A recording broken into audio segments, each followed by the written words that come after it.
And we're going to go beyond, and this is very exciting, the advertiser categories that are sort of endemic to health and wellness.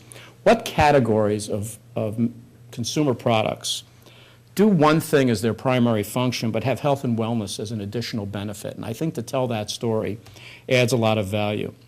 And frankly, my group is called the Strategic Partnership Group, and in the 8 years that it's been in existence, we've used our parent company's relationships with some of the other biggest companies in the world and with leaders in this space, such as the Cleveland Clinic, to form new and sometimes unexpected relationships so that everyone will do well while at the same time actually doing something good.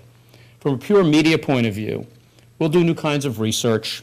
We want to really establish this leadership. What we want to be known for is insight. We want people to look to us as somebody, I call it looking around the corner, to see what's next, to be ready to accommodate our customers as they change their portfolios and want to communicate with consumers in different ways. We'll be looking for fresh insights. Perhaps we'll even start to trade on those insights instead of the traditional ratings currency. Kind of an interesting thing to do. So the world is changing. Healthcare, the pursuit of health and wellness in this country are changing as we speak. The media world has been changing for a long time. It's going to accelerate. And what we're trying to do at NBC Universal, how we program, how we engage our viewers, our users, and particularly what I do, our customers, has got to change as well. So thank you very much, and I look forward to later on taking your questions.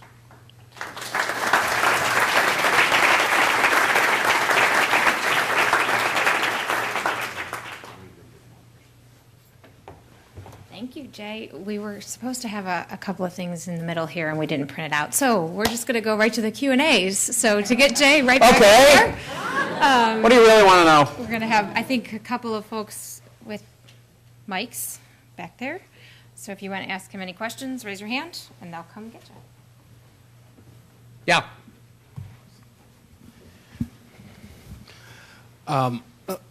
Like yourself, I started off in the media industry about 20 years ago. I started in radio industry, and I know how much how radio industry has changed.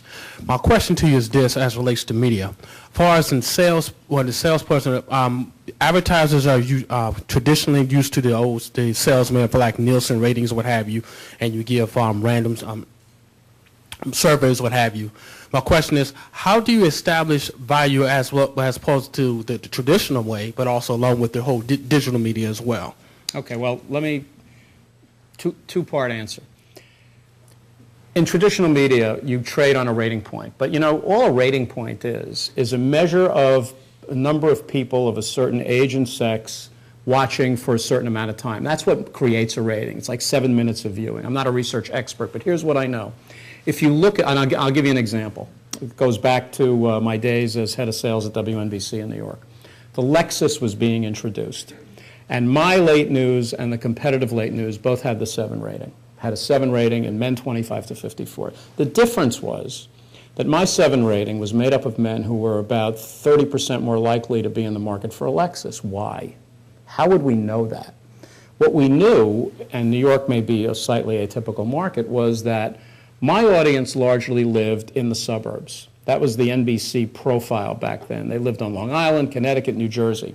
WABC's audience largely lived in the 5 boroughs of New York City, much less likely to be in the market for what was then a $40,000 luxury car. So as we move into this new world, we have to know much more about not only how many rating points somebody's buying, and what the age and sex, which is the traditional breakdown of an audience is, but we want to get some insight into the consumer behavior of those people. We actually want to create a consumer profile of a viewer of a certain property.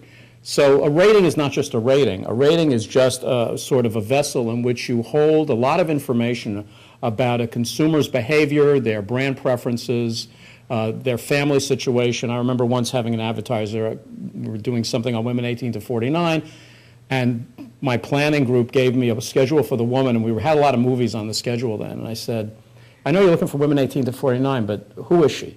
Where does she live? What kind of car does she drive? And I got all this from the advertiser, and I looked at the movies that they had given me to deliver to this ad, and there were war movies in there, and I said, this is not good for you. This is not what you should be doing. So I had a little insight into who she was trying to talk to and made some very subjective at the time judgments about what would be the right kind of content for her message to be in. So again, it used to be just all about how many pounds of eyeballs. Now we need to understand who is behind those eyeballs, what are they looking for, how do you match the brand's core customer, their target customer. You know, if you look at a rating, about half the people in a rating point are not necessarily prospects. It's the old saying, I know half my advertising is wasted, I don't know which half. That's an old Macy's Gimbel's phrase. The trick is to raise the percentage of the audience that is the likely candidate. And you do that with increasing behavioral insights. The thing about the web, you asked about the digital question, is it's much more accountable. It's much more measurable. It's much more interactive. What digital media gives a company like NBC Universal that we never had before, if we're doing commerce, it gives us the ability to actually close the sale. All we've ever been able to do before is brand. But it also lets you know a lot more, much more quickly about what's working and what people respond to.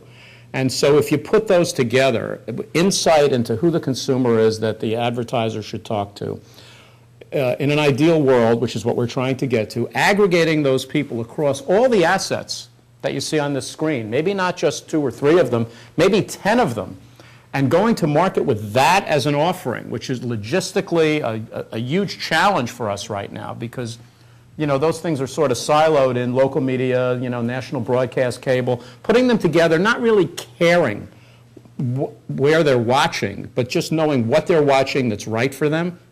That's really going to be the holy grail. That's what we have to get to. We have to be able to activate for the benefit of an advertiser across all those many logos that you see there to come up with a much more robust solution for the dollars spent. I hope that answers your question. As far as the online content, you can get a lot of information about who your users are. But Right. as far as the TV portion of that, do you see some advancements in that as far as the way TV ratings work or anything, like with, you know, maybe working through, you know, DirecTV or the satellite companies? There are some collecting- experiments with companies such as Navic. You know, again, I'm not an expert in this, but one of the things that is happening, and frankly, there are some issues there, because there's somebody between us and the viewers getting our content through cable, and that's the cable operators, and they have a lot of data. The issue is about access to the data, sharing the data, paying for the data. We're trying to get there. It's helpful. There, as I said, there are some experiments, but the whole point at some point is to try and infuse television with the same kind of accountability that digital media has. And I think that's why you're seeing marketers shift money into digital media, because digital media is more of a two-way conversation, and it's immediate, and it's easier to optimize. It's easier to change quickly, as I said, to find out what's working and what isn't. And, you know, in the old world of sending a message into the ether, you know it in some ways, like a movie company knows. They don't buy on rating points, they buy on awareness. I mean, they buy a certain number of rating points to get to a certain amount of awareness to launch a movie. And then once they do that, if they hit that benchmark, then it's up to the movie. You know, and that's generating the second week and so on and so forth. But television still has a way to go in terms of the kind of interactivity in scale, and accountability that digital media has. The Honda Fit commercial for 30 Rock was really well produced. As you move into more things like that, who makes the content decisions on something like that? For example, if Honda had come to you and they had a concept and NBC looked at it and said, this doesn't fit the 30 Rock motif, who tells the advertiser you're not going to run that way? We do. In fact, we have a very talented woman named Barbara Blangiardi on the West Coast whose team produced that commercial in collaboration with the client, the ad agency, and our sales team on the West Coast. But advertisers will come to us all the time looking for what are called integrations into shows like The Tonight Show and the new Jay Leno show, which is just getting started, or Jimmy Fallon. And the reality is, and my group does some of these, the trick is, the most successful ones are when the advertiser trusts the show.